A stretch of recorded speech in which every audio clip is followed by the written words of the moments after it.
రాంచీ వేదికగా జరిగిన first ODI చాలా ఇంట్రెస్టింగ్‌గా జరిగింది. ఈ మ్యాచ్‌లో సౌత్ ఆఫ్రికా ఆల్మోస్ట్ 350 రన్స్ చేస్ చేసారా అనిపించింది. టెస్ట్ సిరీస్‌లో సౌత్ ఆఫ్రికా కోచ్ అన్న మాటలకి విరాట్ కోహ్లీ ఉండి ఉంటే ఆ సిరీస్ ఎలా ఉండేదో కోహ్లీ ఈ ఓడిఐ సిరీస్‌లో చూపించాడు. బ్యాటింగ్‌కి వచ్చినప్పటి నుంచి కూడా ఒక ఇంటెంట్‌తో ఆడాడు కోహ్లీ. రాంచీ వేదికగా జరిగిన ఓడిఐ మ్యాచ్‌లో రికార్డ్స్ వర్షం కురిసింది. కోహ్లీ ఇండియాలో మోస్ట్ హాఫ్ సెంచరీస్ కొట్టిన ప్లేయర్‌గా నిలిచాడు. అలాగే ఒక సి ఒక ఫార్మాట్‌లో ఎక్కువ సెంచరీస్ కొట్టిన ప్లేయర్‌గా కూడా కోహ్లీ వచ్చాడిప్పుడు.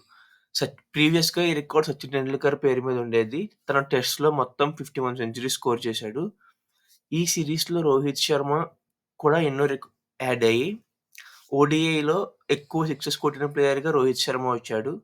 ప్రీవియస్‌గా ఈ రికార్డ్ షహీద్ అఫ్రిది పేరు మీద ఉండేది. అయితే రోహిత్ శర్మ ఈ రికార్డ్ 100 ఇన్నింగ్స్ తక్కువలోనే కొట్టాడు. ఈ మ్యాచ్‌లో తిరిగి టీమ్‌లోకి వచ్చిన జైస్వాల్ ఫస్ట్ బాల్ బౌండరీతోనే స్టార్ట్ చేసినా క్రీజ్‌లో ఎక్కువ సేపు నిలవలేకపోయాడు. మూడో ఓవర్‌లో బర్గర్ వేసిన ఒక మంచి ఫోర్త్ స్టంప్ బాల్‌కి కీపర్‌కి క్యాచ్ ఇచ్చి వెనుదిరిగాడు. అయితే అదే ఓవర్‌లో రోహిత్ ఇచ్చిన క్యాచ్‌ని టోనీ డిజార్జీ వదిలేసాడు. ఈజీ క్యాచ్ అది. వికెట్ పడినప్పటి నుండి ఫ్యాన్స్‌కి ఫుల్ పైసా వసూలనే చెప్పుకోవచ్చు. రోకో మధ్య పెద్ద పార్ట్నర్‌షిప్పే వచ్చింది. అయితే వీళ్ళ పార్ట్నర్‌షిప్‌లో కోహ్లీ అగ్రెసివ్‌గా ఆడాడు. రోహిత్ యాంకర్ ఇన్నింగ్స్ ప్లే చేశాడు. సెకండ్ వికెట్‌కి రోకో ఇద్దరు కలిసి 109 బాల్స్‌లోనే 139 రన్స్ పార్ట్నర్‌షిప్ చేశారు. అయితే మార్కో యాన్సన్ వేసిన 21st ఓవర్‌లో బాల్ లో బౌన్స్ అవ్వడం వల్ల రోహిత్ శర్మ కంప్లీట్‌గా బీట్ అయ్యి ఎల్‌బీడబ్ల్యూఐ వెనుదిరిగాడు. వీళ్ళ పార్ట్నర్‌షిప్ చూస్తే మొత్తం 304 రన్స్ ఉంది. ప్రీవియస్‌గా సిడ్నీలో కూడా వీళ్ళు అన్‌బీటెన్‌గా నిలిచారు. ఈ మ్యాచ్‌లో కూడా వీళ్ళు 139 రన్స్ పార్ట్నర్‌షిప్ చేశారు కాబట్టి టోటల్ 304 రన్స్ అయింది. ఈ సిరీస్‌లో నంబర్ 4లోకొచ్చిన రుతురాజ్ గైక్వాడ్ లక్ అసలు కలిసి రాలేదు.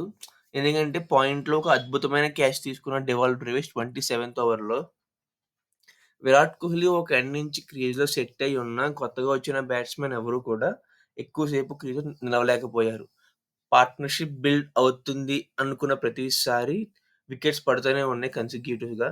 31st ఓవర్‌లో వాషింగ్టన్ సుందర్ మిడ్ ఆఫ్ ఫీల్డర్‌కి క్యాచ్ ఇచ్చి వెనుదిరిగాడు. తర్వాతొచ్చిన కేఎల్ విరాట్‌తో కలిసి ఫిఫ్త్ వికెట్‌కి 76 రన్స్ పార్ట్నర్‌షిప్ చేశాడు. ఈ పార్ట్నర్‌షిప్ అయితే రనేబౌల్ వచ్చింది. విరాట్ స్టార్టింగ్ నుండి మంచి ఫ్లో‌గా కనపడ్డాడు. ఫస్ట్ బాలే 4తో స్టార్ట్ చేశాడు ఈ ఇన్నింగ్స్‌కి. ఒక స్టేజ్‌లో చూస్తే కోహ్లీ కొట్టిన 4స్ కన్నా సిక్సెసే ఎక్కువున్నాయి ఈ ఇన్నింగ్స్‌లో. కోహ్లీ ఓడిఐ ఫార్మాట్‌లో 52nd సెంచరీ ఫినిష్ చేసిన తర్వాత నుండి ఒక్కసారిగా గేర్ షిఫ్ట్ చేశాడు. అప్పుడు దాకా సెకండ్ గేర్‌లో ఆడుతున్న కోహ్లీ ఒకేసారి ఫిఫ్త్ గేర్‌కెళ్ళిపోయాడు. 350 వరకు వెళ్తుందా అనుకున్నప్పుడు వచ్చాడయ్యా జడేజా. సిక్స్త్ వికెట్‌కి ఆల్మోస్ట్ 1200తో 65 రన్స్ యాడ్ చేశారు. కేఎల్ 50 రన్స్ ఫినిష్ చేసుకున్నాక పెనల్టీమేట్ ఓవర్‌లో ఔట్ అయ్యి వెనుదిరిగాడు.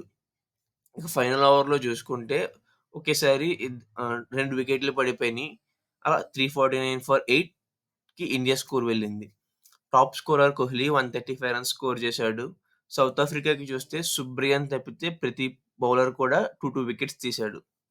సౌత్ ఆఫ్రికా ఇన్నింగ్స్ స్టార్ట్ చేయగానే పెద్ద ఎదురు దెబ్బ తగిలింది వాళ్ళకి.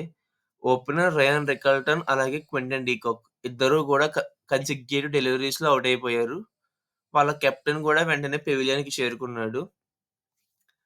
ఇంక ఇండియా గెలిచేసింది అనుకున్నప్పుడు వాళ్ళ ఓడిఐ కన్సిస్టెంట్ ప్లేయర్ అయిన మాథ్యూ బ్రెట్స్‌కి అలాగే టోనీ డిజార్జీ ఫోర్త్ వికెట్‌కి కలిసి 66 రన్స్ పార్ట్నర్‌షిప్ యాడ్ చేశారు. కుల్దీప్ ఎంట్రీ ఇవ్వగానే పార్ట్నర్‌షిప్ బ్రేక్ అయిపోయింది. టోనీ డిజార్జీ 39 రన్స్‌కి ఔట్ అయ్యి వెనుదిరిగాడు.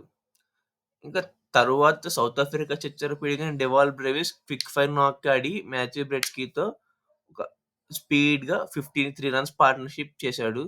అయితే హర్షిత్ వేసిన ఓవర్‌లో ఔట్ అయ్యి వెనుదిరిగాడు. అప్పుడొచ్చాడయ్యా జెన్సన్. ఫస్ట్ బాల్ నుంచే హిట్టింగ్‌తో మొదలుపెట్టాడు. బ్రెట్స్కీతో ఆల్మోస్ట్ మ్యాచ్ విన్నింగ్ పార్ట్నర్‌షిప్పే చేశాడు. 97 రన్స్ పార్ట్నర్‌షిప్ చేశాడు. అలా మ్యాచ్ ఇండియా చేయి జారిపోతుందనగా కుల్దీప్ యాదవ్ వచ్చి టీమిండియాని మళ్ళా గేమ్‌లో పెట్టాడు. ఆ ఏసిన ఒకే ఓవర్‌లో జెన్సన్ అలాగే బ్రెట్స్‌కి క్రీజ్‌లో సెట్ అయ్యి ఉన్న ఇద్దరు ప్లేయర్స్‌ని వికెట్స్ తీసి ఇండియాని గెలిపించాడు అనుకునే లోపే కార్బిన్ బోష్ వచ్చి టైలెండర్స్‌తో 2 40+ రన్స్ పార్ట్నర్‌షిప్ చేసి మ్యాచ్ ఫినిష్ చేస్తాడు అనుకున్న టైంలో లాస్ట్ ఓవర్‌లో ఔట్ అయ్యి వెనుదిరిగాడు. దీంతో ఇండియా ఈ 3 మ్యాచ్ సిరీస్‌లో ఫస్ట్ మ్యాచ్ 17 రన్స్ తేడాతో గెలిచి లీడ్‌లోకొచ్చింది. Thank you for watching guys. Have a nice day.